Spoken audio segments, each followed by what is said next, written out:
As it turns out, we are live on government TV today, so I wasn't aware of that, but we are, and it's being recorded, so anybody that couldn't make it tonight, you can let them know. My name's Dan Hudson. I'm the city engineer. With me tonight is Heidi Marshall and Steve Haas. They're with our consultant team, Hoyle Tanner. This meeting tonight is for the West Hollis Street Corridor Study. We're calling it a neighborhood meeting, but the goal of tonight's meeting is to gain public input from everybody about the corridor as we enter into this corridor study. So the agenda for tonight, doing introductions, and these are kind of the framework for the slides, but we'll go through the goals of the study, kind of do an overview of the corridor, existing conditions, share some crash history and observations, and talk about a couple of potential treatments that might be considered in the future out here to address some of the issues on the corridor. And then we'll talk about schedule and next steps, and then we'll go into questions and input. Lisa Foto, Director of Public Works, is here in the back. The fire chief's here as well. We have a couple aldermen here, Alderman Klee, Alderman Jetty. I mentioned the fire chief, yeah. Steve Buxton, the fire chief, thank you. And I'm sorry if I missed anybody. I did at the last meeting, so try, but we always end up missing somebody, unfortunately. Oh yeah, Sam Durfee, thank you, from planning, as well as Wayne Husband, our senior traffic engineer. Natalia Quintero's here too from the engineering staff. So I appreciate people coming out, and we got a full complement of city staff and public here, which is great. So as I noted, study meeting and goals, the purpose of this study is we want to identify near and long-term measures to improve accommodation and safety for pedestrians and bicyclists while maintaining or improving vehicular access and capacity along the roadway. Kind of an encompassing statement there, but we want to make things better vehicular-wise, but also make them better for bikes and pedestrians if we can. Goal of the meeting is review existing conditions, identify concerns, discuss potential mitigation strategies, and solicit feedback from the public, and that's the key thing we're here for tonight. With that, I'm going to turn it over to Steve, who's going to talk about the corridor, and then at the end we'll take some questions. All right, thank you, Dan. Hopefully everyone can hear me. If you can't tell me to speak up, I tend to trail off and speak kind of quietly, so just let me know. There's no speaker. It doesn't broadcast. It's just a mic. It's for the TV. TV. Yep. And when people have questions later, we'll be walking around with this microphone so we can capture your questions as well. Yep. So I'm just going to orientate you to the study area first. I apologize, it's a very long corridor. We have maps up here on the table so we can all take a look at later, but it's very hard to get it all on the screen at a big scale for you to see. But on the screen you can see the city of Nashua. North is to the top. We have outlined in red on Route 11 West Hollis Street is our study area. It's about 2.9 miles from Riverside Street up at the Everett Turnpike down to the West Hollis, or the Hollis town line, excuse me. Grab my notes here. So West Hollis Street is an urban minor arterial, as we call it. It's generally a residential corridor. There are some businesses and commercial entities mixed in. It's a city-owned roadway. There may be some confusion on that. It's a state-numbered route, New Hampshire Route 11, but it's owned and maintained by the city of Nashua. Speed limit along the corridor varies. It's 35 miles per hour for about 2/3 of this segment of the roadway from what we'll call the eastern end, and then as you head to the west towards Hollis, it turns to a 40 mile per hour speed limit. Over 45 intersections with side roads or major driveways along the corridor, so a lot of intersecting points for conflict. We've selected 15 of the more major intersections to actually do some further study on, do traffic counts and such, which I'll get into in a moment. We've also broken it up into what we call different segments. There's 5 segments we've evaluated. Really the character of the roadway changes several times, whether it's the lanes, the shoulders, the sidewalks, etc., as you get along the road. So I'll jump into those right now. So the first segment, all the way in the west end, is from the Hollis town line to Marina Drive. This is about 3,800 foot length from that, so about 3/4 of a mile or so. Basic 2-lane roadway, 1 travel lane in each direction, east and west. 12-foot travel lane, 5 to 10 foot shoulders. They vary on either side, typically more in the 5-foot range. There is no pedestrian or bicycle infrastructure on this segment of roadway. Of the entire corridor, this is pretty much the only area that's what we're calling low-density residential. The houses are further apart than the rest of it as you get further into the city. And this is the area we have the 40-mile-per-hour posted speed limit. The second segment is Marina Drive up to Four Hills Landfill. That's about 3,500 linear feet, so again, about 3/4 of a mile. The key change here, though, and you can kind of see it in the photo, is the width of the travel lanes. Typical travel lane is anywhere from 10 to 12 feet wide. They're 15 feet wide out here, so they're pretty wide. And that chews up the rest of the shoulder that you had on the previous segment. So you can see the shoulders on the side of the road are anywhere from 2 to 6 feet through this segment. Typically, though, more on that 2-foot side. There's limited pedestrian and bicycle infrastructure within this segment. Yeah.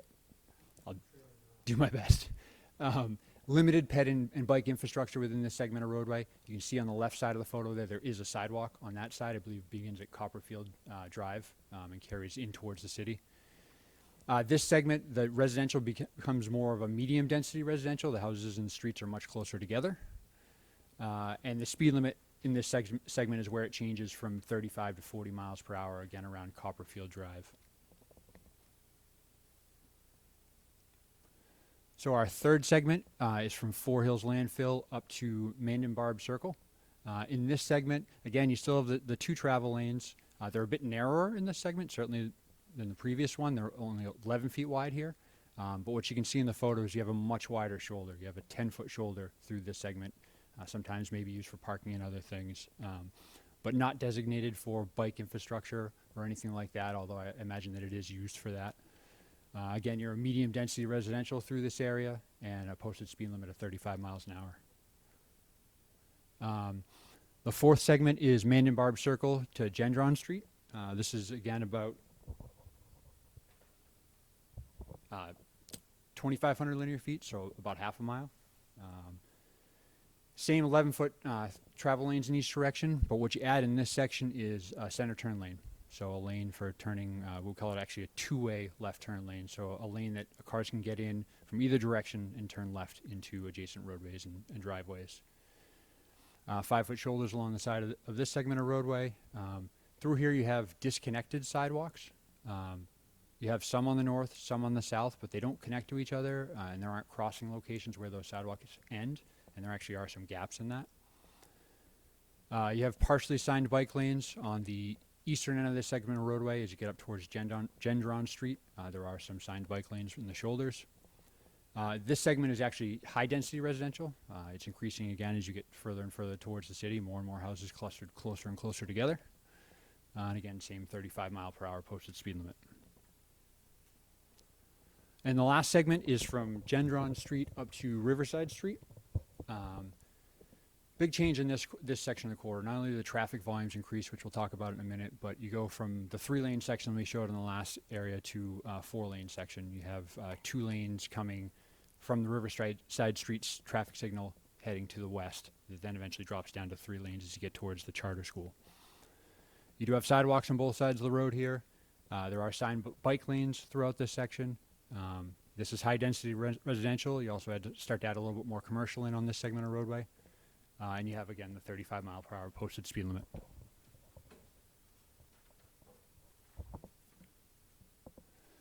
So we kicked off the project with data collection. This consisted of traffic counts that were performed in June of last year, 2023. We did it in June for a very specific reason. We wanted to make sure we were still capturing school traffic. There are a number of schools in this area. We wanted to make sure that was included in our sample. But we also wanted to push it late enough into the year that we could capture as much ped and bike activity as possible as the weather got warmer. So we did daily traffic counts, 24-hour traffic counts for a week in 3 locations along the corridor, kind of at the start, in the middle, and the end. And then we did intersection turning movement counts at 15 locations during the AM and PM peak periods. Those not only included cars, they also included bikes in both the daily counts and the peak hour turning movement counts. For pedestrians, those were only captured during the AM and the PM peak hour due to the equipment. What we found, the traffic volume along West Hall Street itself, as you get up towards Wellesley Road, as I show here, is about 16,000 cars per day. And that kind of trails off as you head towards the Hollis town line, down to about just under 9,000 cars a day. One thing to note, though, is that there is up to about 1,700 vehicles per hour, a pretty decent volume. That's the high end as you head down towards River Street, and again, that starts to drop off during that peak hour as you head towards Hollis. And about 8% heavy vehicles.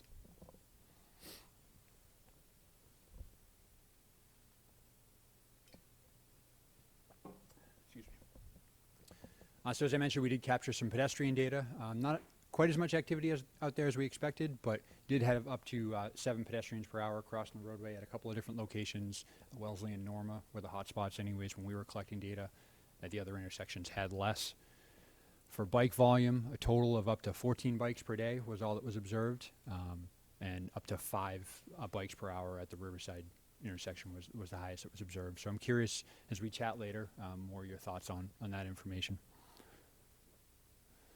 This is just a graph that kind of shows how the traffic volumes increase as you head closer into the city, as you'd expect, and the development gets more dense. So on the west side of the Hollis town line up to River Pines, I believe, were less than 1,000 cars per hour during those peak hours. The yellow in the middle from River Pines up to Parkhurst is 1,000 to 1,500 vehicles per hour. And then once you get beyond that and head out towards River Street, it's up over 1,500 cars per hour. We also took a look at the crash history along the corridor, working with the Nashua Police Department. They provided data for a period of 3.5 years from January 2020 to July 2023. During that time period, there were 76 crashes. Breaking that down based on the volume of traffic on the roadway and the length of this corridor segment that we were looking at, it works out to just under 170 crashes per 100 million vehicle miles traveled, which is a mouthful. To give that some scale, regionally, crash rates around New England for an arterial like this range somewhere between 100 crashes per 100 million vehicle miles up to about 180, I believe. So we're somewhere within that threshold, kind of on the high end of average, I would say. The graph that you see here, the pie chart, that's just breaking down the crashes by intersection along the corridor of those that, I guess, no, it's more than just the intersections we did traffic data at. So this is where all the crashes were observed. You can see they're all some pretty small individual pieces of the pie, which isn't too surprising given the volumes out there. The crashes are spread throughout the corridor. The larger pieces of the pie are your bigger intersections, Riverside Street, Gendron, and the Charter School, where you have a higher volume. You would expect a number of crashes. There are a few outliers on the graph. We have River Pines on there at 7%. That's one of the intersections further to the west. So that kind of stuck out as a spike in my mind. Fotine's Market also has 5%. So that kind of stuck out in my mind, and there is a history there. And again, I'd be curious to hear more information as we chat later about what you've observed. Crash severity was not readily available, but we are aware that there have been several serious injury and fatal crashes out here at Fotine's Market back in 2019, and then also at Westgate with the motorcycle crash in 2022. So again, curious to hear more. Some other observations on the vehicular side. As part of our data collection, we did collect speed data at those 3 permanent counting locations, or those 24-hour locations. Those are the locations they were done at: Countryside, Diane Street, and Riverside Street. So with this data, we collected we collected all the speeds, but we figured out what the average speed was and then what the 85th percentile speed is. The 85th percentile speed is a speed that 85% of cars are traveling that speed or slower, and obviously 15% are traveling that speed or higher. This speed is often used as a target for setting a posted speed limit, and you want to be somewhere within around 5 miles per hour of that 85th percentile. So down at Countryside Drive, you can see it's 46 miles per hour was the 85th percentile speed against a 40 mile per hour posted, so we're pretty close, 6 miles per hour there. As you move up to Diane Street, where the speed limit has dropped to 35 miles per hour, our 85th percentile speed is still up at 44 miles per hour. So we're above and beyond that 5 miles per hour I mentioned, approaching 10. So a little bit more of a concern in that location. At Riverside Drive, again, a 35 mile per hour posted speed zone. we're at 40 mile per hour, 85th percentile speeds. I do suspect that that data is influenced by the traffic signals in that location, and the cars, as they depart that area, are moving faster. As you can see in the photo here, from the as you've all observed, and we observe when we're on site, there's limited gaps for traffic, for left-turning traffic in the West Hollis stream. What does that mean? Obviously, excessive delay for cars trying to get out of those side streets, and also potentially leading to what we call unsafe gap acceptance, which is when a car takes a small gap in traffic because they've been waiting there for a while and are getting frustrated. Yep.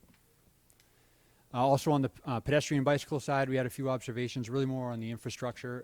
There are limited crosswalks across West Hollis today, really just at the signalized intersections.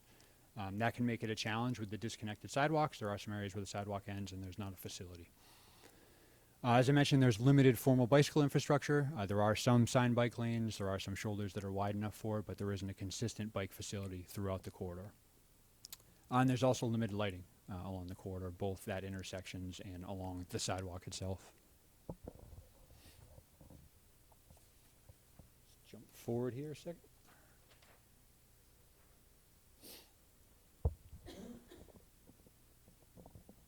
So with these observations, we're just at the point now where we're starting to think of what are some potential mitigation measures for dealing with these. We haven't put any concepts on paper. As you can see here, our plans are blank and really just showing you the study area. But we wanted to share some potential options to think about, and we can discuss more of your thoughts and concerns when we take questions. So on the left here, we have a roundabout.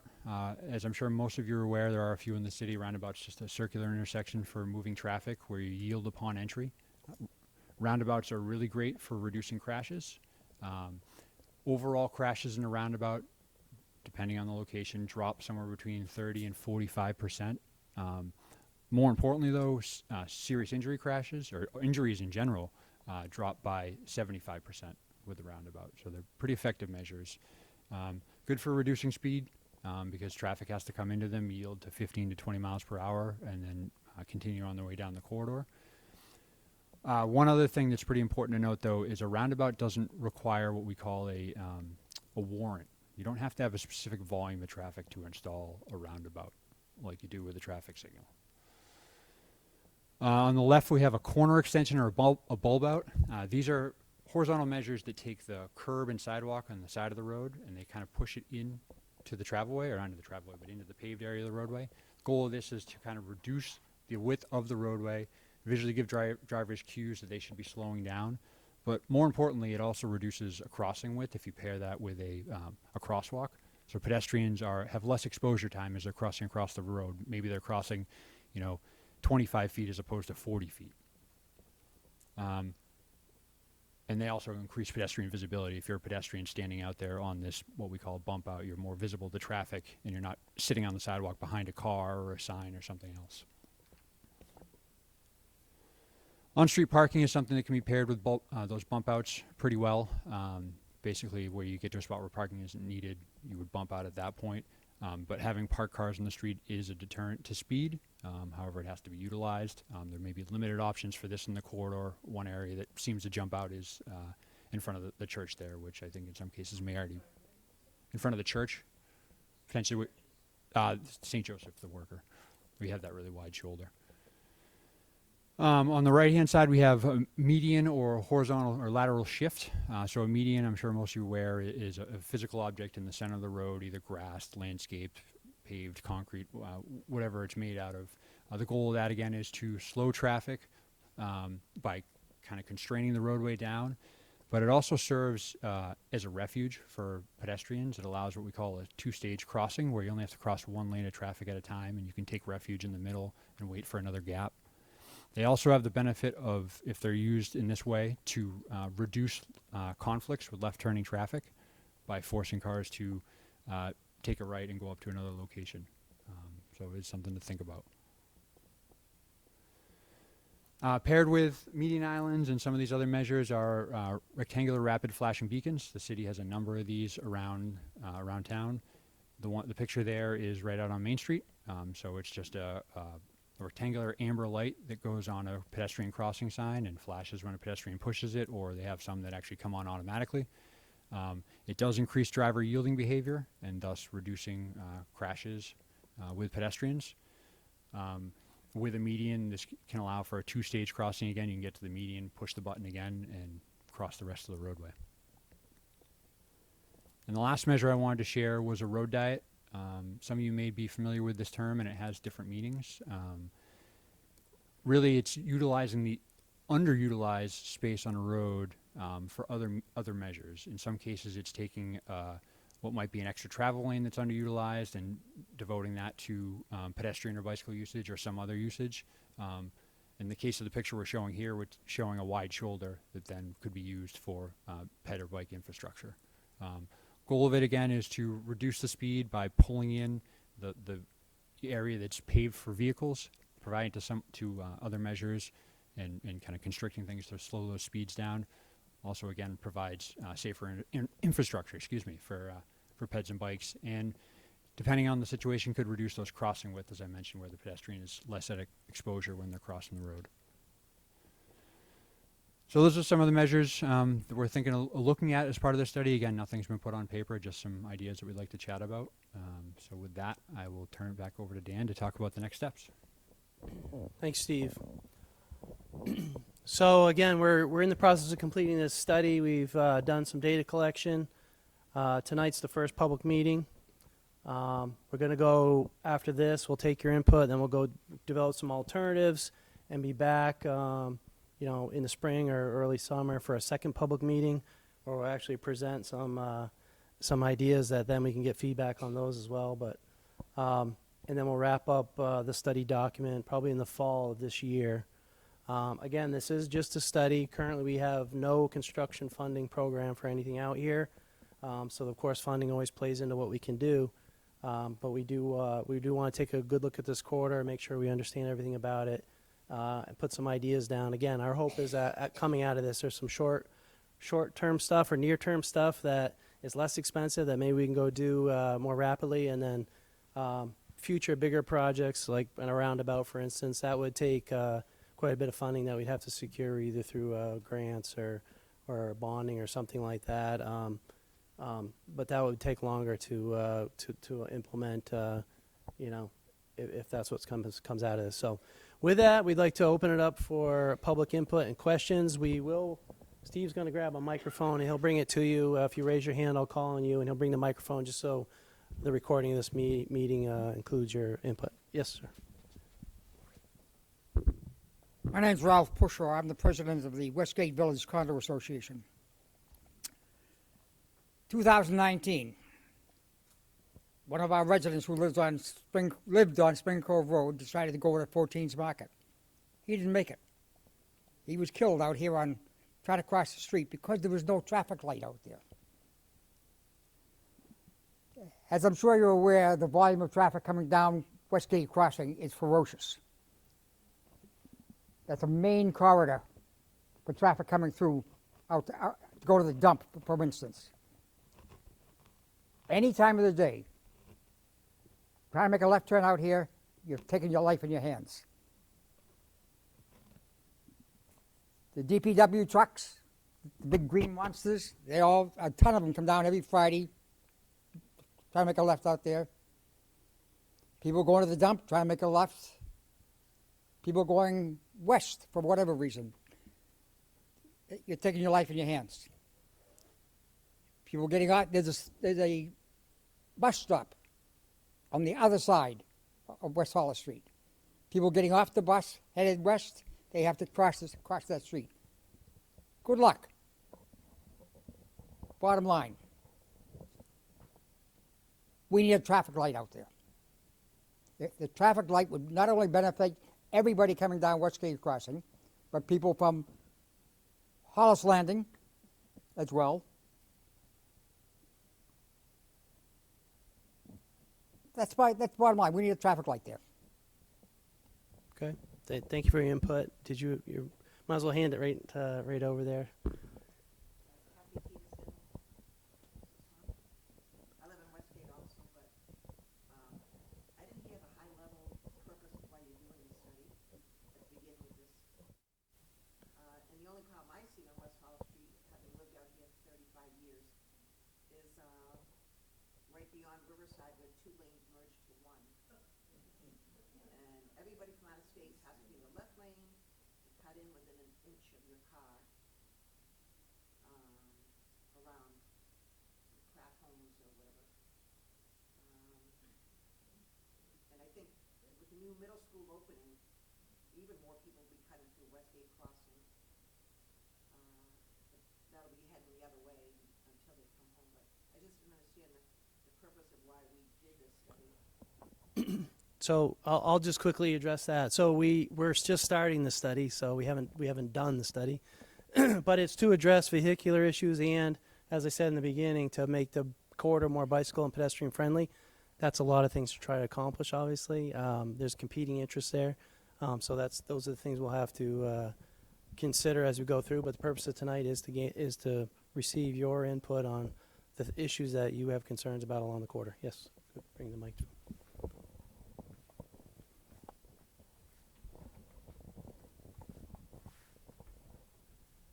Thank you. My name is Paula Johnson. I'm a former elected official, many levels in this city and at the state level. Just giving my title out tonight. The reason I'm here is because I live on West Hollis Street. I live right off of Wellesley. When they built Ledgewood Hills, I was one of the people that fought for that traffic light. And I've been to many meetings when we put up that charter school. Those people can't get in or out. There's accidents there. I asked when we expanded that, please put a pedestrian light there so these people can get out. There's kids in those cars, and it's not safe. Deaf ears with the alderman and also the planning board. Okay? The other things I'm looking at, Kathy talked about Riverside, when it merges on West Hollis Street, that's a nightmare. That is a total nightmare. I'm hearing roundabouts. When we built the high school, I was there for the high school north. We put the roundabouts in. Yeah, people loved them. They went right through them at the beginning of them. They took down the whole roundabout. Is the roundabout the answer? No, the answer is we've allowed so much growth on West Hollis Street that we never did this study that should have been done because we're going to have more homes right where the new middle school is going to be. There's no plan even with the Board of Ed on how those kids are going to be transported, what the route is going to be at this point in time. Okay, I just got off that board. We won't talk about that election. I took some other notes here. We're talking about accidents. Accidents all the time on Riverside when those kids get out of the high school. It's a continuous thing. I've asked the police, and so has my friend here. We've asked the police. I've asked my alderman for the light at Wellesley. They speed down there. They go right through that light on deaf ears again with the police. Who do these people work for? You all work for us, we the people, but we can't get any services anymore. It's so great to hear about what you want to do, but we can't even fix what we have right now at a traffic light. They just speed through that traffic light on Wellesley and West Hollis Street. So we want to improve everything. It's just a preliminary. We don't even know where we're going with this. West Hollis Street is growing faster than we know. We have even right by the charter school, there's a sign there that talks about the lanes that are changing, and it's behind a post. I complained about that years ago. The people think that middle lane down the middle is a passing lane. I mean, what are we doing here? Where are the police? It's great that we have the chief of fire here, but where's the chief of police? I don't see him. I don't see anybody from the police department here listening to our concerns with these accidents. Again, they work for we the people who are the taxpayers. Where's our services and all this? Let's see, what else did I note here? I take really good notes here. So my biggest concern right now is the fact that on West Hollis Street, that charter school, that those cars cannot get in and out, and you have kids in those cars. Because when it was Matthew Thornton and then it became Hitchcock, that sign over there where the buses can go in, when myself and David Lozo were on the Board of Aldermen, we made that you couldn't exit. But you still see people exiting from there at times when the school. So our first priority should be fixing that one intersection so the parents and the kids can get out safely from that charter school. Or we should never have let a charter school go in there, because this is part I guess it's part of the school district. I don't know because charters are outside, but I don't care if it's part of the city, the school district, whoever. We need to fix that area before anything else. Thank you. Thank you. Yeah, go ahead. My name is Audrey Gervais. I live at 590 West Hollis Street, across the street from the charter school. They need to put up some blinking lights like they have over at Birch Hill saying, posting your speed, slow down. The kids during the summertime, during the early summer, even in the spring, their balls are rolling out into the street, even though the school has reconfigured. I have picked up many balls and brought them over. The speed on that street is horrendous when the kids are outside at play. It is posted. The truck drivers are going by. It's cute when they're all beeping the horns because the kids like to hear the horns, but they are speeding. The trucks, the city trucks, the contracting trucks, they are speeding. I have called so many companies to report it, and they promised me, you've got Morins. You know, I've called many times on Morins saying, do you know how fast your cars and trucks are going on this street? This is ridiculous. We've got to do something because I don't want to walk out into my street. I don't dare even, I use the light at Westgate, is it? Wellesley, Ledgewood. Yeah, it's horrible. I mean, that turn lane is horrible. You have people not obeying the red light to go up into Ledgewood. They are running it. They don't care. There's going to be a horrible accident, more than the 76 that you had posted. Yes. Thank you. Raise your hand, please, if you'd like to talk. Yes, right here. Okay. My name is Anna, and I live at River Pines. I've lived here for I've lived in New Hampshire, but I just moved here. I've lived here for less than a year, and I've already seen so many ridiculous accidents that I'm stunned, like truly stunned. And, I think we all know that there's hot spots, Foteens, look at what happened across from St. Joseph's, the dump, the charter school. Like, it's clear that there are areas that are really problematic, but I feel like the whole road has an issue because, and frankly, outside of River Pines, because I've seen several there as well. But my concern is, like, it seems like you guys have a good handle on what some of the issues are because it's very dark. I feel like the use is increased when it's, like, I see kids running, grown-ups running. I saw some guy on a motorcycle in a winter storm. Like, people are insane. But the use of the road is not, it's like happening when you can't really see people. People are going really, really fast. And I just hope that when you are looking at solutions, that it's something that would be consistent. For example, like, I walk my dog, I just moved there. I didn't know that when I came out the other end of River Pines, I'd be, out of luck with no sidewalk to come back up to my entrance, not really knowing where I was. But it's like, I see kids doing that, just walking along the shoulder, and it's disheartening. But I feel like you guys do seem to have a sense of, where we need to be looking. I hear a lot of upset in the room, and I just want to encourage you to continue. Thank you. Yes, we're on this corridor too, so we have a general understanding, but you guys are here more often than we are, so that's why we're here for your input. In the middle here, yes. Yeah, my name's Lisa Elliott. I want to add to that because I agree. I think this study is impressive. I think you've identified a lot of areas. I live out towards Hollis, to the countryside area that you've identified, which I was going to bring it up, so I was glad to see that you have identified it because turning into countryside, you're taking your life in your hands because cars do not slow down. And they literally are in the dirt going by you. So I can see you've identified that, and I thank you for that. As well as there's no light on countryside to turn down. It's very dark and hard to see it. So I would just want to add that to the mix. Great, thank you. In the blue in the back, please. My name is Jim Pullen. I live over Ratcliffe Drive, Longwood Terrace Association, right there at Wellesley. Just to kind of echo what Paula has been saying here. So that merge is probably the biggest danger point that I see on that road. It is a game of chicken. Who is going to blink first? And oftentimes people who are on the left don't obey the merge.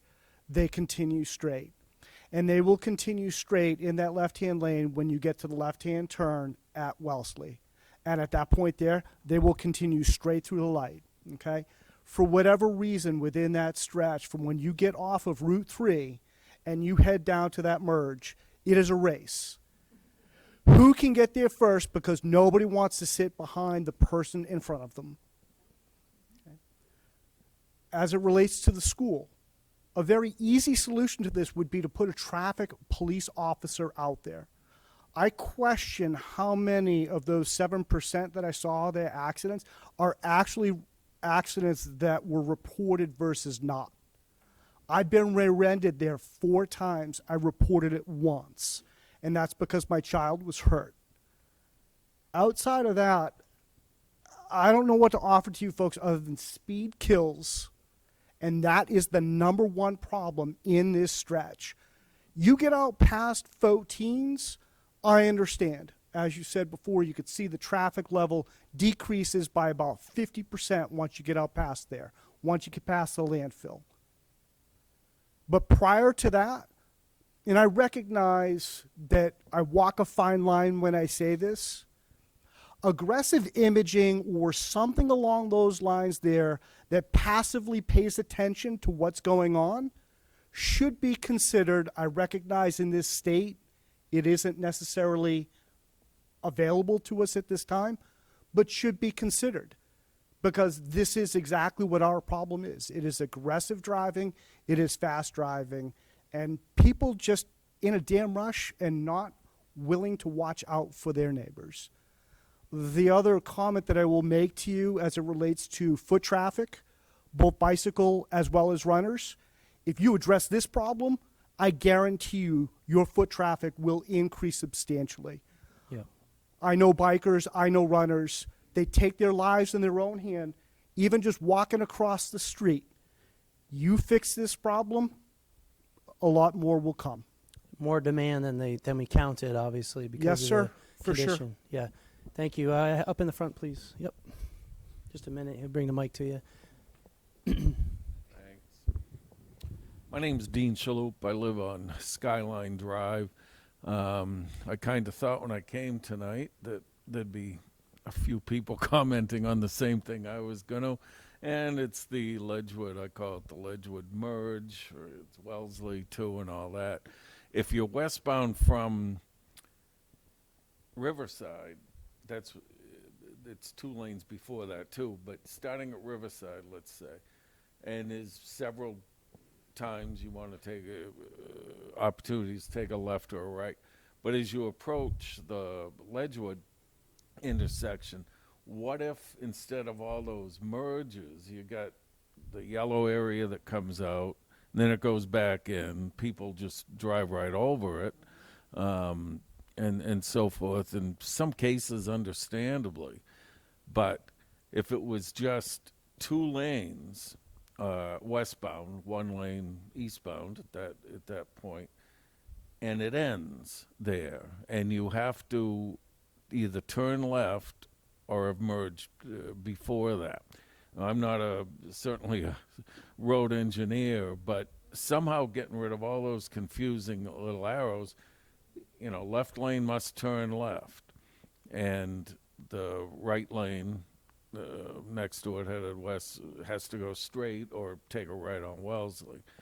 And that would do it. That's a simple thing to, painting the road, but I know you can't just do that separately than the project. And a lot of, thing is driver behavior, and I think wherever you go, you're going to see it. And West Hollis is inviting to people who might commute to Massachusetts and back through Nashua, because it's an alternative to the turnpike for a little while, and then people use it all the time. And obviously there's a lot of construction vehicles, maintenance vehicles. I go to Fotine's pretty much every day for a coffee and a paper, and I can see how if you're not really careful that you're gonna get nailed. But a lot of it, maybe Riverside's high because it's kids, a lot of kids are driving. Maybe there's more down in the River Pines area because, who knows, maybe for whatever reason, maybe the majority of people living there are elderly and so forth, but it's driving I don't know what the answer to that is, and I don't know other than putting a couple of cruises there every other day and at least giving an appearance. Thank you. In the back. Yeah, driver behavior is tough, and enforcement is good and necessary. But you do see that it temporarily works, and then things return. We find these physical changes are what basically forces people to slow down. But they do come at a cost and all that. So we have to see what we can do. So yes, in the back. Hi, I'm Bob Mafia. I live on Settlement Way. I just would like to list a few observations in case you haven't caught them. Obviously, the speeding and passing in the turning lane's an issue. My wife, Denise, was coming home. She was heading west. She's in the right lane, not the turning lane yet. And a couple of pickup trucks flew right by her and missed her side view mirror by a foot, right? So they're not doing 45, they're doing 55, 60 probably. Obviously, the non-contiguous sidewalks. Also, now the sidewalks are unplowed, right? I don't know what time you observe the pedestrians. Often we go out like 5, 6 in the morning, so I don't know if you counted us or not. We didn't see you waving, but A little early for you guys, I'm sure. Yeah. in coming out of Westgate, there were two things that I've observed. One was a little boy that had to come over here for a school bus, Every day. and he had to run across the people's lawns. Now, I assume they don't mind, but that's not safe. So our road is right across from Poteens. Right. So he comes from Westgate all the way down there with no sidewalks at all. So he's in the snow or the rain, or it's really scary. It's a very scary road to walk on. And then there's a disabled individual that lives in Westgate that walks from Westgate across to the bus stop. And I'm thinking, he has difficulty walking, right? And he's got to make this trek. It's insane. The speed limit signs seem very small. I don't know if that's going to help, but I know they seem very small. And I noticed that the other end of Westgate is that East Dunstable or Main? Main. One day I saw an unmarked policeman just sitting there, and I'm thinking, why don't they do it at this end? So I don't know how you request, to your points, getting patrols out. Also, in Hudson, is it true that every street is 30 miles an hour? I don't know. That maybe some But for what some it's communities worth, do have done that. Yeah. It is true. Yeah.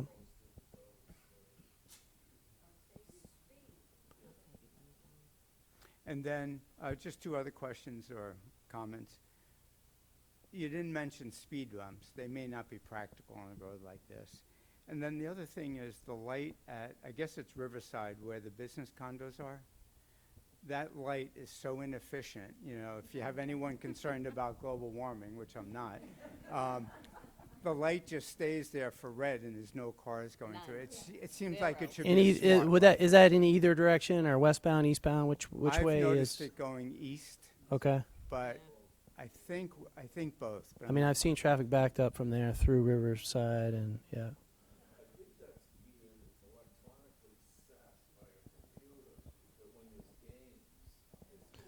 So I'll just tell you, I'll tell you that is the case. Like when the school exits, there's more green time allotted to Riverside, but signals aren't perfect. Sometimes there's loops in the ground for some of them. We have camera detection for some of them, and sometimes that stuff doesn't work. Like a loop detector goes bad, right?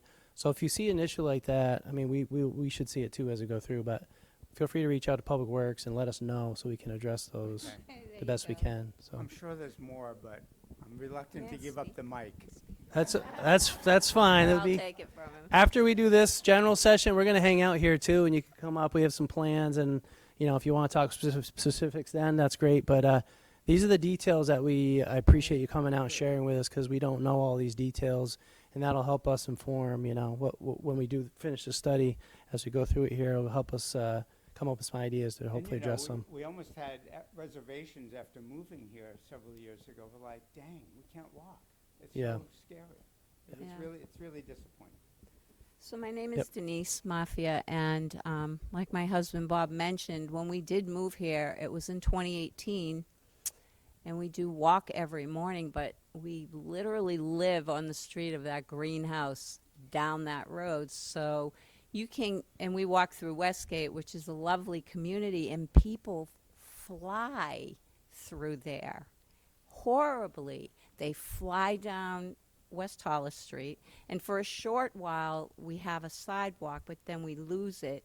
So we literally have our back to the morning traffic, who could be coffee in their hands or their phone or the sun. It's, a scary stretch probably from here to the outside wall. And then trying to cross at Foteens, which is a family store. I don't know if you've ever been in it, but you like to give back to your community. You can't get across the street safely. We literally help kids on our street cross the Ma'am, street. ma'am, excuse me, can you listen there? Thank you. I'll give you the mic if you want to speak. Okay. Yeah, Anyway, continue, please, so yeah. my major concern, we were at a meeting a couple of years ago and brought up the pedestrian safety issue. The gentleman that got killed, how sad that was. We had just moved there in the fall, and I said to my husband, we're going to get killed on this road. And, 5 months later, this gentleman got killed, and I had wanted to write to our representative, and I never did it till that happened, and just said, please help us. Like, it's very frightening. It's a community. It's a neighborhood, highly lived, lots of people, and they just put 4 more houses in there. So that's turning lane. So now you have, say, me, who's going to turn left onto Settlement Way, going west. Those 4 houses, if they're coming east, we're going to go nose to nose on that road. Yeah. Unless I wait right about till I get to my road to turn and get in there to turn. We will literally be facing each other with nowhere to go. I've seen it happen, and I'm just like, so now I have that. Thank you. So my suggestion, traffic lights. Okay. A traffic light to slow people down. Speed and trouble crossing, obviously. Speed. Between, Oh, the danger comes from speed, right? Is what I'm hearing. So bad, all Yeah. the way from Hollis up to the charter school. There's no stop. Okay. Thank you. We had this gentleman here. I'll give you my mic. Save Steve a walk. Thank you. Don Parade, my wife Terry. We live down the street in River Pines. Been there for 25 years. Okay, thank you. I'll be 80 years old next week. I want to be able to see 80 years old. So, so I'm hoping that things will change, because it is dangerous, especially when you're turning left and the car behind you, I hope, is paying attention. It's happened to one of our neighbors years ago when he turned left into the River Pines, and he got whacked badly. So, and I always get, I'm concerned about that every time I turn left. But I'm going to take a left turn, if you will. I'm a co-founder of the group called Gate City Bike Co-op. We're a nonprofit. We take in bikes that people don't want. We started off with 5 or 6 volunteers. Now we have 40. And we provide them to people who can't afford transportation. So far we've given out 2,500 bikes. They're free. And when we supply them with helmets, locks, strobe lights, make it safe for them. You said you have 14 bikers on the street, on West Hollis Street. The reason you don't have 15, because I don't dare do it. I've got 2 different bikes. I've got an adult tricycle, and I also have an e-bike. And I won't put them on West Hollis Street. scared to death. I mean, it's bad enough with the car, but at least I got metal around me. But I would like to see, we've given out more, bikes have become more and more important to the adults. 80% of the bikes that we give out are to adults. And many of them are men and women who have made a mistake or two or three, and they've lost their license. So they belong to a group home and such, and they get a voucher that allows them to get a bike from us. And each and every one of them will tell us that if they didn't have this bike, they would be driving their car without a license. So they're very grateful. So I'd like to see some continuity. It said at one point that you have disconnected sidewalks. At least connect them and keep them relatively wide for an old guy like me on a tricycle. Or I know some of the bikers are extremely good in town and on West Hollis Street, but some of them go against the traffic because they're scared to death. And they're not supposed to. They're not supposed to be driving with the traffic, but they're afraid of that, and I don't blame them. So anyways, if it could do something that could make it safe, not only for the cars, but also for the pedestrians and the bikers. Yes, down at the end, down there. Hi, my name is Kelly Biggs. I live at 586 West Hollis Street, which is directly across from the charter school. And we've lived there a little over 2 years with a house with the new big garage. Jealous, yeah, jealous. So everybody will know who I am. Anyways, turning there it is horrendous. If you're going to go down Gendron Street, my house or her house, you take your life in your hands, because once you pull into that left lane, I've had 3 almost hit me because they stayed in the left lane. So as I pulled in, they came right up. And then, of course, they expect me to keep going to Ledgewood, and I'm not. I'm stopping. And they have beeped their horns at me and screamed at me, and I'm thinking, okay, as I turn into my house on the main street, now they know where I live. You know? But that, and then another thing that's happened to me in that area is when I've pulled into the lane to make the left turn, people coming the other way think that's a left turn into the school area and have come head on to me at that spot. And it's not, obviously, it's just a left turn up to Ledgewood.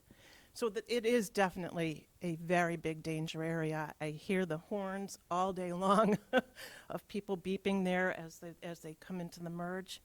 And it like you said, it's one of the highest traffic areas on the street. And it is, yeah, somebody's going to get hurt bad there one of these days. Thank you. Others? Alderman Jetty? Oops. Thank you. So I'm Ernie Jetty. I'm your alderman, and I'm been the alderman for Ward 5 for 6 years now. And contrary to what Paula said, I am not deaf or dumb. Although I do have hearing aids now, but I have heard, since I became an alderman. Even when I was running, when the first time I ran and when I was, going to door, I've heard about these complaints about West Hollis Street. And Director Photo will attest to the fact that I have not remained silent. I have conveyed to her and to the police department a lot of the complaints that I've heard tonight.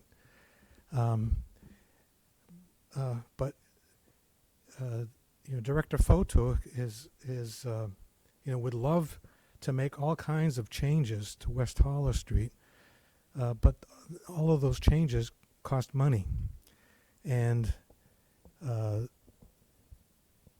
and she has heard my complaints and has been sympathetic to them. And this study is something that we fought for. and I got it moved up on the capital improvements program, and we're now starting this study because it's the first step towards trying to deal with these problems. So, you know, these are all things that you know when you think about them, but you know, we can't just go out there and make changes. You know, we need the money to make the changes, and to get the money, we need to have a plan. And to support that plan, we need the study.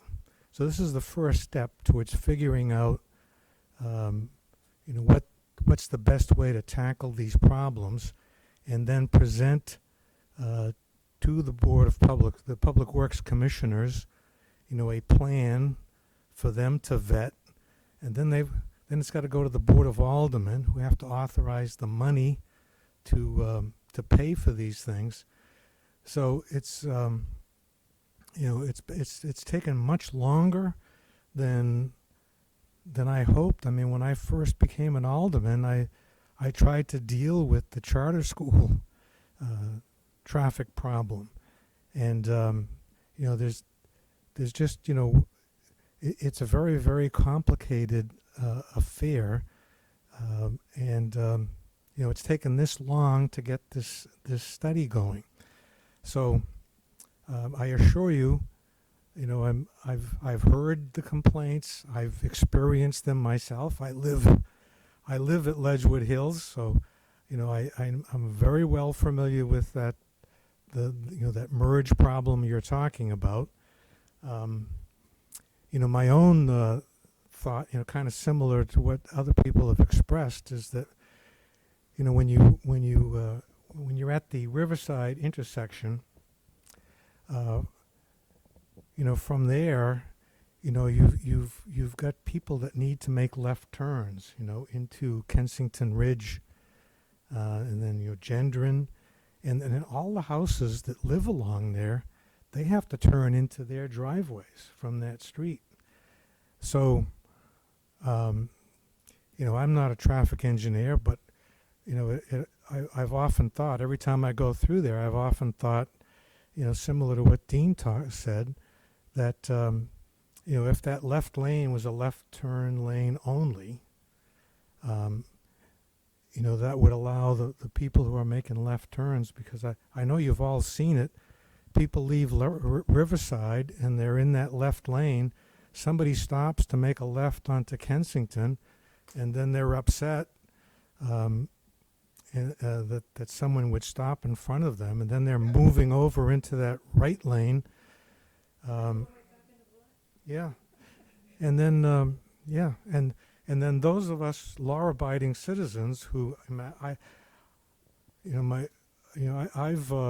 know, for years now, I just stick in the right lane until I get to the bump out, just, you know, at around the Gendron Street area, and you know, I get into the left lane there to make my left into Ledgewood, and you know, lots of times, you know, you got to make sure there's nobody coming, you know, that's going straight through, you know, so that you can make that left turn safely.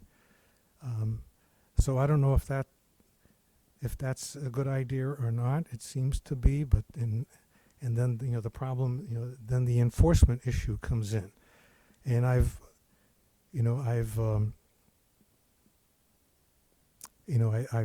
talked to the fire chief. You know, it was Chief Lavoie when I first started, and then Carignan, and then now Rourke. You know, they've all heard me talk about people asking for better enforcement of the speed laws, and unbelievably, you know, all three chiefs have come back to me and said, "Hey, we've put out monitors, and people really aren't speeding. You know, they're going the speed limit. You just think they are because they, you know, it seems like they're going fast, but they're really not." It's hard for me to believe. You know, I don't know. I'm sure they're not lying to me. But that brings up a question. When you do these speed determinations, when you're stopped at a stoplight, you're going 0, right? And then if you go, once the light turns and you go 50 miles an hour down the road, your average is 25. I mean, is that how these figures are determined, or do you, do you account for that?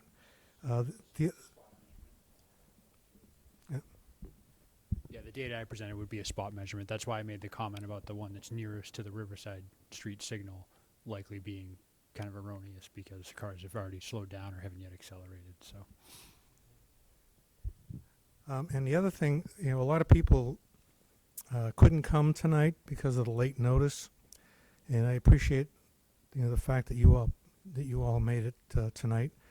And we didn't know it was going to be on television. A lot of people said, can't we watch it? And I said, no, it's not on.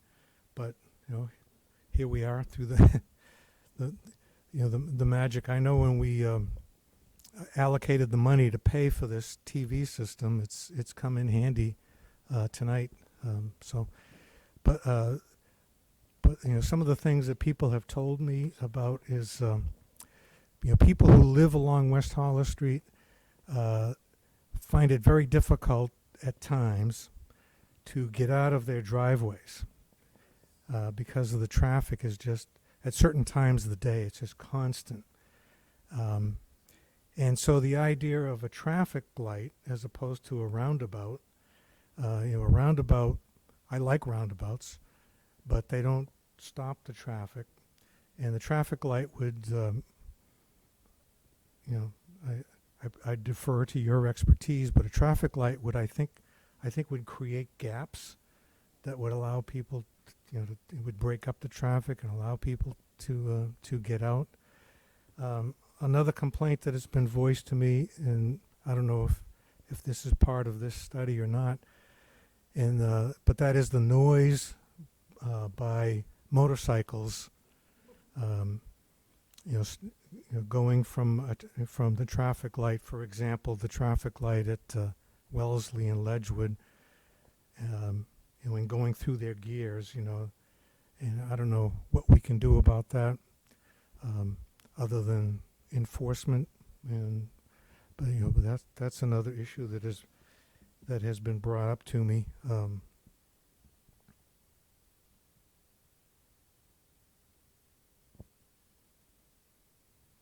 And I think, if I remember other things, I'll make sure to get them to you. But thank you. Thank you, Alderman. Right here, yep.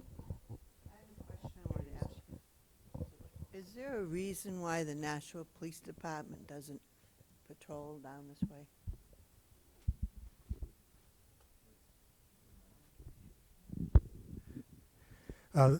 No, there's no reason other than there's only a certain number of policemen, a certain number of cruisers, and they've got the whole city to cover.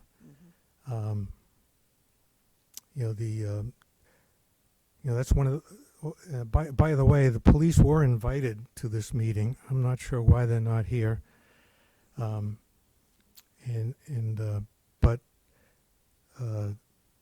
But Chief Rourke has, said that he's willing to have a meeting at the police station. I thought we would kill two birds with one stone if they came here tonight, but since they're not here, I will set up a meeting. We thought we were going to have it by now, but different things came up. But at the police station, he's willing to have a meeting, so you can all come and tell him what your complaints are. We could just sign a petition. I mean, I But- could get hundreds yeah. of signatures. But he said, he The speed says, down here is 55, 65 miles an hour. Yeah. I mean, he says, crazy. I don't know if you really believe this, but I think it's true. And he says that you're welcome to call him at any time. He answers his phone, and if you don't get him, leave a message. He'll call you back. And whenever I've complained to him, he has said that he's sent people out to try to increase the enforcement. But as Engineer Hudson has pointed out, the police can only be there. Well, we can't afford to have policemen there 24 hours a day. There's only a limited amount of them, and when they go out there, it does have an effect. But once they stop, it comes back up again. But so okay.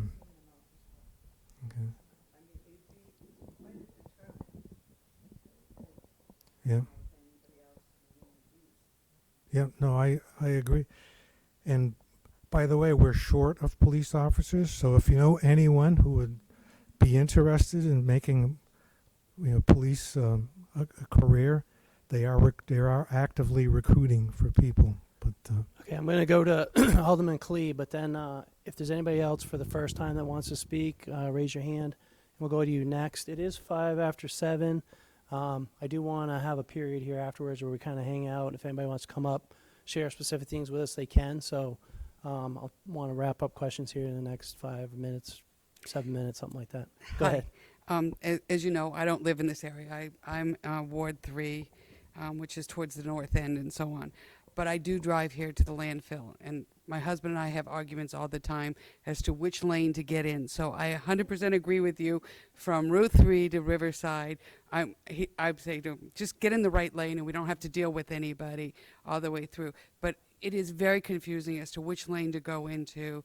And if you do get into the wrong lane and you get behind someone, trust me, I'm not one of those people that's complaining or anything. I understand you have to take a left, but it's still shocking. As many times as I've done it, I still get confused.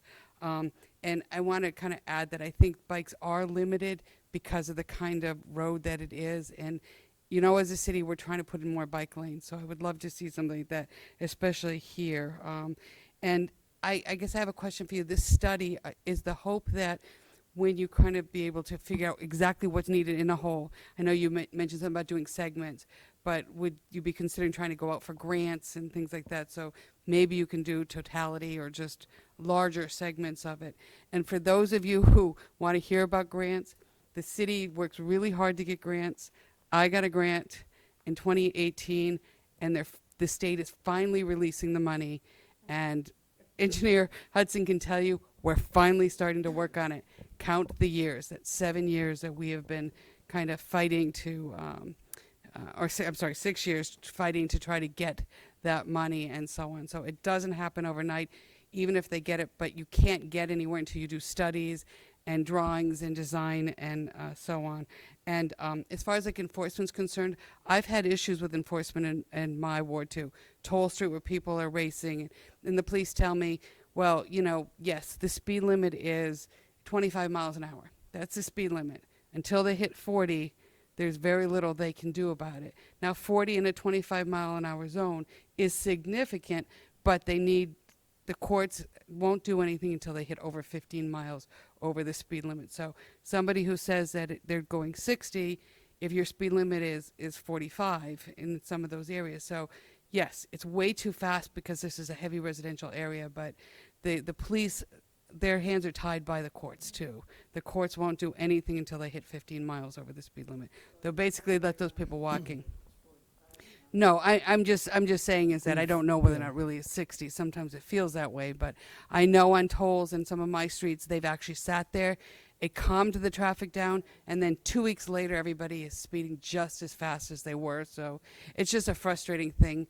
I think all of the things that you're hoping to do, road diet, calming traffic. I just have one question about a roundabout. Sure. I have concerns about roundabout for fire. Because that I think we have the fire chief here, but that kind of creates a problem for the fire trucks going through. Their roundabouts are not friendly for them, so I'd be interested to hear what he has to say about that. So Yeah, I won't speak for the chief. Yeah. Actually, I'm going to the back because we had somebody in the back want to speak, and then the chief wants to. You want to say anything about roundabouts, chief? I mean, they are designed to let fire trucks through, but I'm not saying that they don't have to slow down a little bit to get through them. I'm Steve Buxton. I'm the fire chief in the city. So the roundabouts do slow our response down, but we do work with the traffic division, and we have overlays, and we use our largest truck. We use that as the overlay, and all the city streets are designed to be able to accept it. So. Did you have? You want? Hi, I'm Terry Simonson on Pateris Drive. That's the intersection that's pretty much right at Riverside Street. So you're leaving Riverside, it's like an immediate diagonal left turn. Obviously, we've talked about left turns. I would say it's, we have our own challenges. Even though there's the light slowing everyone down, it's still hard to go left, hard to go left out of our street, also hard to take a right and an immediate left down to Riverside Street. So obviously there's been a lot of that, but I think the thing that I was hoping to raise today is the flooding on the street. So it's right at West Hollis Street where it intersects with Pateris, but it's really, really bad. Like any rainstorm, snow melting, we have called like the Public Works a whole bunch. We've escalated it up to the mayor a couple years back. Essentially, they assessed that the drainage is capped, so it doesn't drain, but it's a big initiative to fix it so they don't. So we're talking about the street and making it better and all of that. It's like an excessive, large, high amount of flooding that we just have to deal with. So just flagging that to the initiative. I appreciate that. We are aware of that issue, and we're working on it. Matt, one of my engineers back here. But again, I know it takes longer than you want, but we are aware of that issue, and we are working on it. Yes, on the side. Go ahead. How you doing? I got a question. All these subcontract trucks that speed back and forth from the dump, the 18-wheelers and the 10-wheelers, and who hires them for the city? Because that's who it is. It's people working for the city, going back and forth to the dump. Yeah, I don't know. You'd have to be specific. I mean, we have the city trucks that go back and forth, but then No. but other people these are all contract. subcontracts. So those would be contracted by private entities, businesses, that sort of thing. So they're not. I think they're working for the city. I notice a lot of them when paving is underway. We contract with paving companies for paving. That's true, but we don't contract for any Nothing going on? waste collection other than that.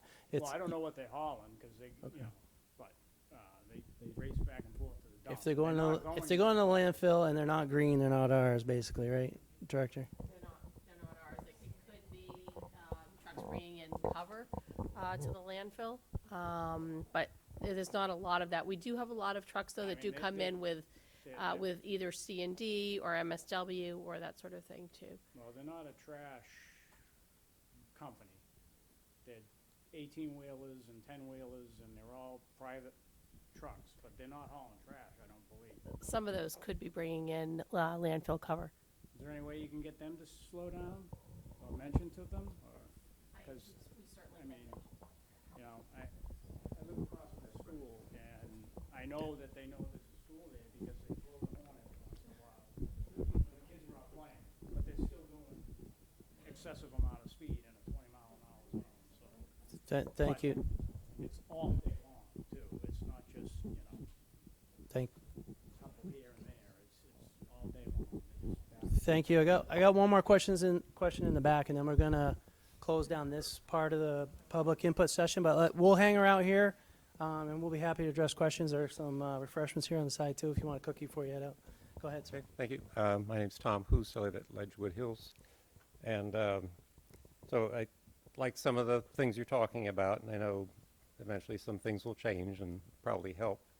I've been working in the Nashua here for over 40 years, and I know that back in the 1980s, they used to enforce speeds pretty strictly. If you were doing 5 miles an hour over the limit, you got a ticket, or at least pulled over. So the fact that we have changed so much seems concerning, and I think accounts for a lot of the bad behavior on the part of the drivers. And I understand the part of the courts maybe have made things more lenient over the years, and so it makes it frustrating for the police. And I definitely support the police. I admire what they do. They have a dangerous job. Every time they stop somebody, they don't know if they're going to get shot. So it's risky for them, but at the same time, I think if we just don't do anything and let people do whatever they want, they're going to keep getting worse and worse. My wife and I were almost had a head-on collision. There was over by the same places that you've been talking about. There were 3 sets of cars coming at us. One of them was in our lane coming head-on, along with 2 other cars, and my wife had to pull over into the ditch to avoid getting hit head-on. And they were probably doing 60-plus miles an hour at the time, and they didn't care, and the 2 cars collided with each other. And we reported that to the police, but they just kept going. They didn't care. So it was a hit and run. And, you know, we frequently see, you know, people running red lights, all these things you're talking about. I measure people at 60-plus miles an hour quite often. So I know you're looking at the 2 sigma kind of numbers for your average statistics, but I think part of the numbers ought to also be what are your 3 sigma numbers, you know, what are your peak numbers, and maybe measure it in a way that doesn't impact the flow of traffic, because sometimes you put up these big billboards that have the radar thing on them and people see that and then they slow down, so you're not really getting a realistic measure of the speed that's there day to day. And I believe no matter what's done, you're going to have some police enforcement, and it doesn't have to be all the time, but just if you do sporadic enforcement, people will know that enforcement is done. To go just down the road to Hollis, they enforce the speed limit all the time. You see them pulling over people all the time, and they have a much better managed flow of traffic down there. And I suspect their police department isn't bigger than Nashua, although I know Nashua has a much bigger problem. Another concern I have, if the city does not do something about this traffic speeds, and it's known that people are consistently driving excessive speeds and people are getting killed as a result, at what point does the city become liable then for having not taken any action when they know that there's a problem? You know, I could see the relatives or family of somebody of the deceased coming after the city at some point and saying, well, you've known about this for a long time. And then I guess the last point is that if you're doing all this planning and so forth, maybe part of the planning would be to build in places where the police can monitor, you know, have a place where the police cars can be pulled over safely and stop people in a safe spot. I suspect some of why they don't monitor theirs is no safe place for them to stop people. You know, they're risking their lives to pull people over, so it's not an attractive thing for them. And so part of the tagline I'll close with is referring to the cemetery across from St. Joseph's there that got clobbered, is that even dead people aren't safe on West Hollis Street. Okay, thank you. So I am going to call the general question and answer session in the interest of time here, but I do appreciate everybody coming out tonight. This is not the end. This is the beginning. I know you've had your concerns for many years, but as the 2 aldermen spoke to, this is the process we need to go through to implement future improvements. So if you speak to your neighbors and they didn't get a chance to come out today, they can watch this session, but also they can reach out to us directly. We're going to post this presentation on the website. We created a website for this project. You go to the Public Works page on the left-hand side. There's a menu. At the top of that menu, it says Projects. And then if you click on that and go to the next page, there's a project here for the West Hall Street Corridor Study. Go there. You can find the presentation. We're going to put contact information up. Wayne Husband, Wayne, can you stand up? Wayne's going to be our point of contact, basically to gather input. So email him. We'll share that. He'll share that with the team, and we'll consider all input received for the project. So again, I'm thankful for coming out. I I'm glad to see there's so much interest. You obviously care about your community and you care about the conditions out here. I appreciate everybody's input. And please do reach out if you have additional input. And we're going to hang out here, like I said, for a few minutes if anybody wants to come up and talk to us directly. But again, thank you for coming out.